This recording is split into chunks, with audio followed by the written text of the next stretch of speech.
representation of the commandments of God. Now you go study yourself. You don't have to take my word for it. I don't want you to. Go look it up for yourself. Go find out what I'm saying. Now see, the commandments of God it's the same thing as to say it's the Word of God.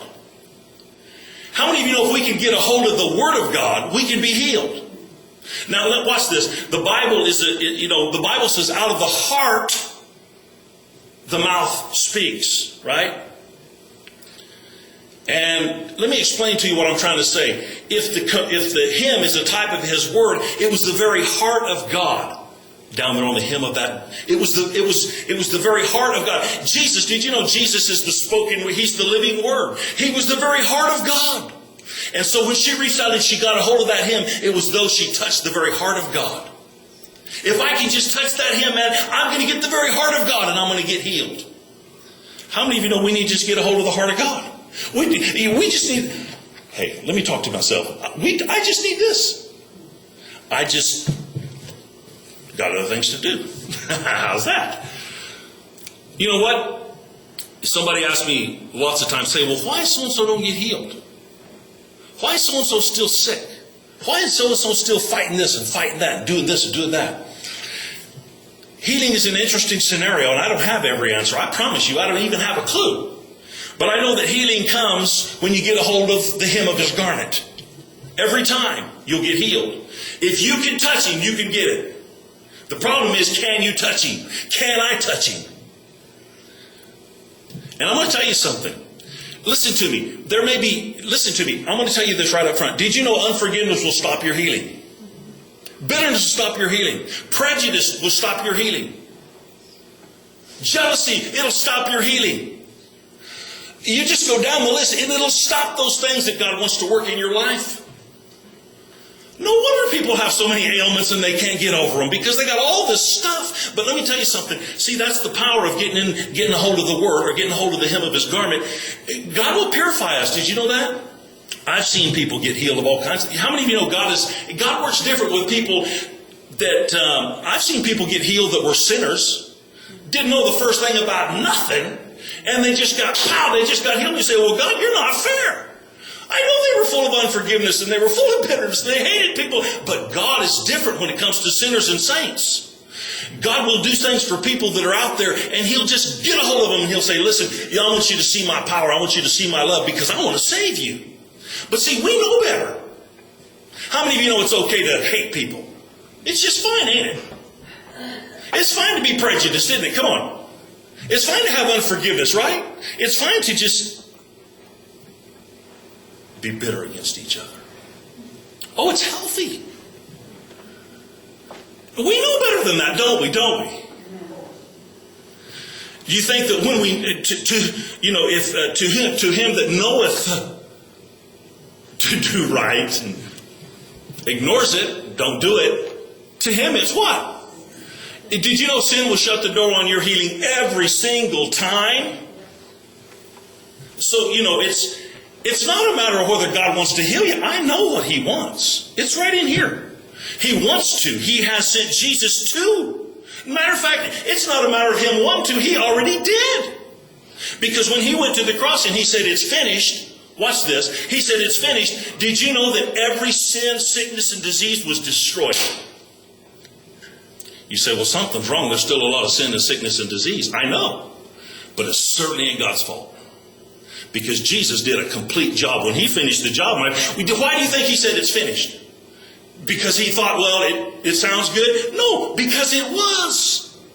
And the tabernacle, the Bible says the veil that separated us from the very presence of God, He ripped that thing right open and we have access. That's why I was saying we can go right into the very throne of God. We can take ourselves and go boldly.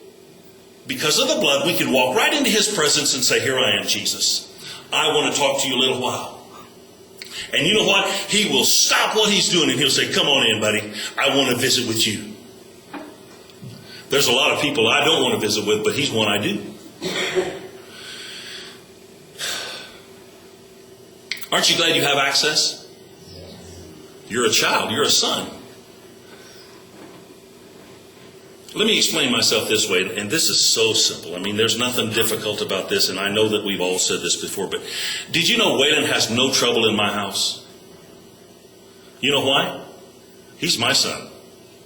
He don't ever ask me if he can go get in the refrigerator.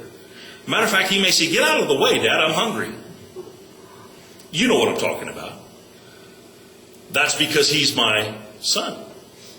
Did you know everybody say, "I'm his son," or his daughter, whatever you are, and you have access just like that. You can come to the table anytime you want and dine with him, anytime. Just come on. That's why I wanted to sing that song this morning. Reach out and touch the Lord. Because Jesus was just passing by, minding his own business. And he gets this call from this old boy named Jairus, and he says, "Hey man, my daughter's dying. She's 12 years old and she's dying. Would you please give me some help?" "Yeah, I'll help you. I'll help you. No problem." How many of you know he'll help us? Come on, help me here. And I don't know nothing about Jairus. I don't know really what he was about. He was just a ruler of the synagogue. Probably he was just another Pharisee maybe. But you know what? Jesus said, yeah, I'll help you. How many of you know if you call on him, he'll help you? I don't care who you are. If you call, he'll help. That's his nature. He can't help himself.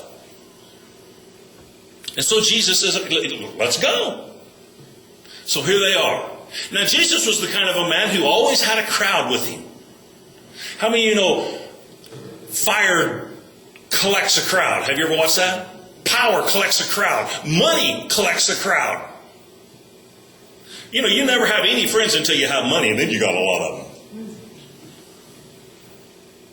You never have any friends until you become president, and then everybody wants to be your friend.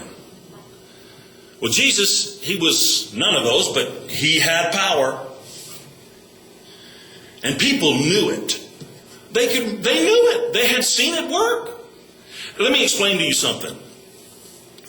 When you see people get healed of incredible things, and I've seen it with my own two eyeballs. I watched God heal people right here. I've seen it. So you can say anything you'd like to say, but you can't change my mind because I saw it.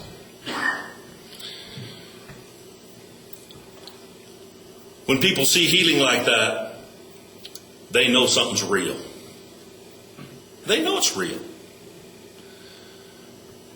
I remember when Dave Roberson gave his testimony of how he spent 3 months locked up on purpose because he wanted to. He'll tell you that.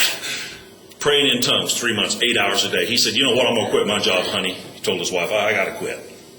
Is that okay with you?" And she said, "Well, I guess. I'll support you." He went to the people down there at the grocery store and, "Listen, I got to quit my job. Will you give me credit for 3 months? Yeah, I guess we would. Listen to his testimony. So he said, "Okay." He said, "I'm going to treat this prayer session just like I'm at work."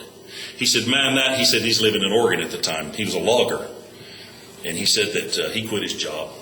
He said every morning that whistle would go off. He said, "Man, I'd jump out of bed." And he said, "I'd grab my cup of coffee and I'd run to my closet." He said, "I had an 8x8 square." And he said, "I spent hours in that little place on my face praying." He said that, first day he got in there and he said, "My friend," he said, "I found out in about 10 minutes I ran out of English." He said, "I couldn't pray." He said, "I didn't have nobody else to pray for." He said, "I prayed for everybody and their dog and the ticks on their dog, but I couldn't pray for nobody else." He said, "God, what am I going to do? I don't have nothing else to say. And I've only spent 10 minutes. What am I going to do?" But see, God knows what he's doing. How many of you know what I'm talking about? He said, "Well, maybe I'll just pray in tongues a little while." So man, he said, "I just start praying in tongues." He said, "I'd pray in tongues 8 hours a day after that." He said, "Just day after day after day for 3 months. And I said that to say this, because God moves and God shows himself powerful among people who've never seen his power. How many of you can, in foreign lands, people get all kinds of interesting healings of great, incredible infirmities, and God just comes and runs through the crowd and heals them. And he said that one day after about 3 months, he said this friend came by and he says, "Hey, Davey," he said, "we're having a meeting in the basement down here at the church, and we're going to get together. We're going to discuss the Bible. Would you like to come?" He goes, "Oh, I'd love to." He said, "Man, I'd love to do anything to get out of this little room." He said he went down there and he said that he was late. He said, "I come in there late." He said, I didn't know anything about nobody. He said, I didn't even know what was going on. He said, I didn't even go to the church. He said, I just went in there late. He said, I come in there, and he said, they walked me down there and set me by an old lady over here in the corner.